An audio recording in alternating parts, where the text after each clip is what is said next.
this to you. They told her twice, maybe three times, we're not sure. No, your mother did that bruise, until she said, okay, I guess she did. But it's on record that they told her to say it. Expanding on that, Monday, they see the bruise because it's pajama day wearing shorts at the school. Tuesday, without telling, they told her don't tell your mother. Tuesday, they call her, tell her we want to go to your house while her kid's at school.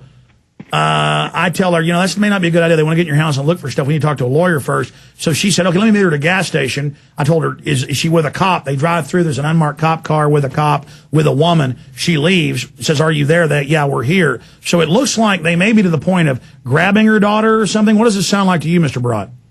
Well, please, it's Butch. But secondly, force them to make the mistake. Make them commit to something that's illegal. They show up at your door and they want in. Where's your search warrant? They show up at your door and they want your child. Where's your search warrant? Force them to make the mistake. If you haven't done anything wrong, insist upon that search warrant. Yeah, because they'll trick their way in like a vampire. Let me in. It'll be all right if you just let me in. Absolutely. And a small consent becomes a global consent. And then it's a swearing match. Who said what?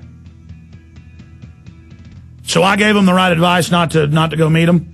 Absolutely. I never advise my clients to meet with them. All right, stay there, Mr. Barad, Butch Barad, attorney at law, joining us from Houston. We'll be right back. 45, kind of broad at the shoulder, narrow at the hip, and everybody knew you didn't give no lip to Big Butch John. Barad, on top of this, her fiance has several other children with his ex-wife who live nearby. And when they were calling Janet yesterday, she was saying, and I want those other children. I want to know where they live. So I guess they were wanting to kind of, meet their quota with children that don't even live in the same house. Your comments on that, sir, and where should this go? I mean, does she put her daughter back in the government training center so they grab her? Why were they taking photos? Are the police planning to arrest Janet?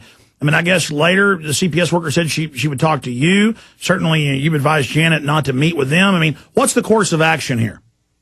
Well, I am shocked that you would say they have a quota. They don't. They can destroy as many families as they can get a hold of. So it's worse than that, yeah. Yeah. And obviously part of their system, even though they deny it, is how many cases they open and close. It is hard to believe in the United States of America that as far as men, we are all perverts. We just haven't all been caught. As far as families, they're all abuse factories. They all haven't been exposed. I don't know how they expect us to have families or raise children or so forth, other than in state-run institutions. Well, no, sir. Have you seen we've posted the textbooks that they give all the CPS workers in college? It says, quote, the family is a disease.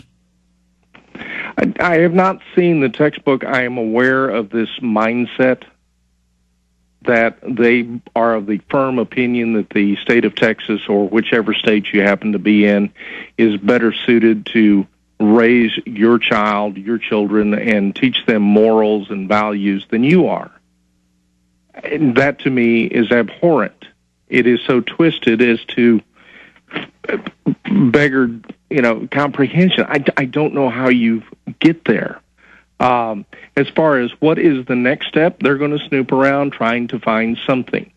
Again, their mindset is just because nothing happened, that there's no evidence doesn't mean something didn't happen. There are doctors who testify in these cases who say because there's no physical evidence, a percentage of cases there can be rape without any physical evidence. Beyond me to understand. I have actually heard a doctor give a presentation that the hymen grows back, and that supposedly this doctor had photographic proof of this. Has never been published, but that's their mindset. Yeah, everything so the deck is stacked. And how do they get the nurses and doctors? I guess if they're forced to do it, they get to where they like it. I mean, to go have a baby now is like entering a Nazi interrogation chamber.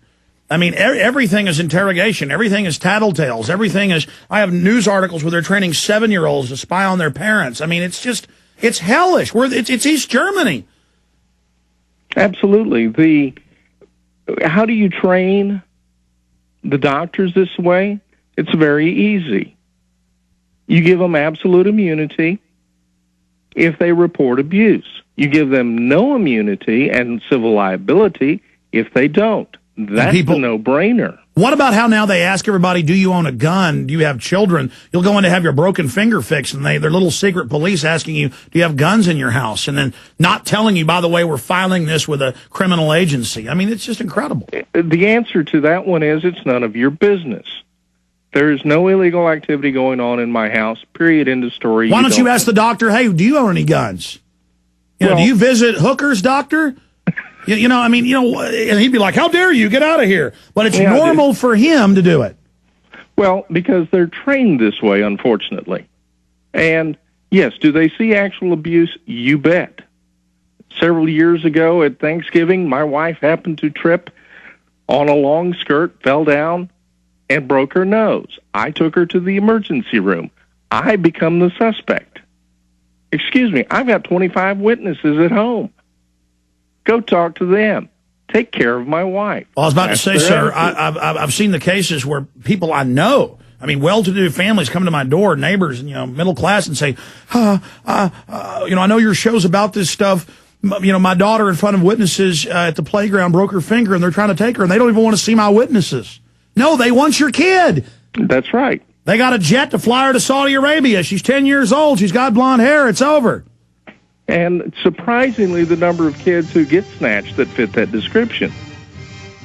All right, so stay there. I want to hear in just 5 more minutes on the other side, then we're going to have Kim Hard, Executive Director, National Child Abuse Defense and Resource Center, who recommended you, is going to come up about 5 minutes after that.